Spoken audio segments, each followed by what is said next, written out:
All right, so we all know that introducing a new technology to your business or even just to your teams is not always easy. There will be objections, questions, learning curves, and possible resistance. So in saying that, training is really, really important to get out the other side of a successful implementation. Jeremy, thank you once again for joining me. I want to know, what are the first steps in setting the tone for successful implementation training? To set the tone for a successful training process, you need to have involvement from your users. I prefer that the first time a user see the software is not within a training session. You don't want that pressure on your users. Even if it's something as simple as a pre-shift meeting or maybe a lunch and learn activity or something of that sort, expose the software to the users early. Give them that visibility, let them get involved in seeing the software, knowing the software before they're required to learn anything about it. I think understanding that users will see the software before they actually get their hands on it gives them a lot more liberty and kind of, you can sit down at that desk for the first time or that computer for the first time or even the RF device for the first time, not being completely unfamiliar with what you're working with and what's being asked of you. How important is it to have a responsive internal IT department during training? And how do you work with internal IT departments to ensure that they're ready to support the company during this transition? In terms of IT, I think the first day of training for an IT department is the first day of the project.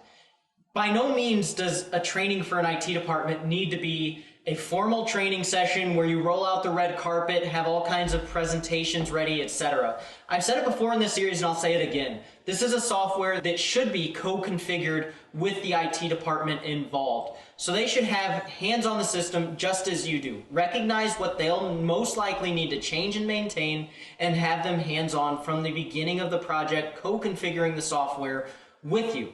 In addition to that, put them in their escalation places early. So make sure they know how they're going to support this software long term. How are they going to be required to respond to users' needs? And let them start doing that early and often.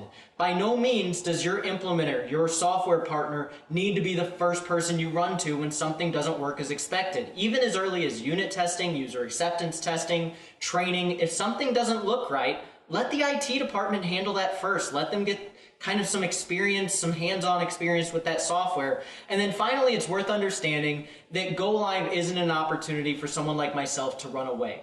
Go Live's collaborative. It's going to be more than one day. You're going to have hands-on throughout that Go Live period. You're not going to be interjected or expected to take the entire weight of that burden from day one. We'll be on site, we'll be there to help you, we'll work with the IT staff as they learn what their roles will be and how to fix ongoing problems, so that way it's not simply a toss it, here's your product, we've done the handoff, and now you're on your own. So is it better to look at training in phases so everybody gets used to different parts of the technology moving forward, or do you suggest to dive into training as a whole? Yeah, so I will always recommend phases when it comes to training. And the most successful training programs I've been a part of have always kept it simple. It's funny, I got a new oven this year, and at Thanksgiving, suddenly, it was reading in Celsius instead of Fahrenheit.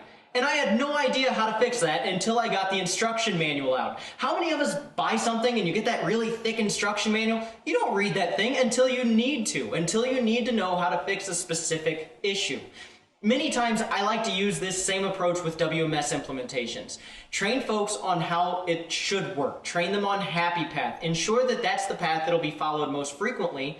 And when something does arise, have your folks in place to handle those surprises. But don't try to prepare everybody for every single scenario that may come up. They need to be able to react, and they need to be able to learn on the fly in terms of how a software will work. In conjunction with that, make sure your users are aware that something may go wrong. Make sure they don't expect that that software is going to be perfect on day one. They need to remain flexible, and they need to remain agile to responding to, maybe an occurrence of something that wasn't necessarily expected.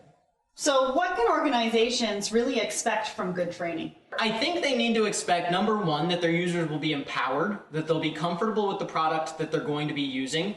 But in addition to that, I think it's really important to make sure you're getting collateral out of your training. Make sure you have materials to walk away with. There's going to be turnover. You don't want to lose the speed you've gotten getting out of the gate. Yes, your day one users will be perfectly trained. They should have a lot of confidence in the system, and they should be empowered. But what about your day two users? What about your month two, year two users? How are you going to go about training them? Make sure you have materials in place. Make sure you're provided materials that are sustainable over time, so you not only have a successful first set of training, but you also have a successful way of onboarding employees in the future, training them on the system, and giving them the same strengths of the users that they may be replacing, or simply the same strengths as the facility you've already implemented.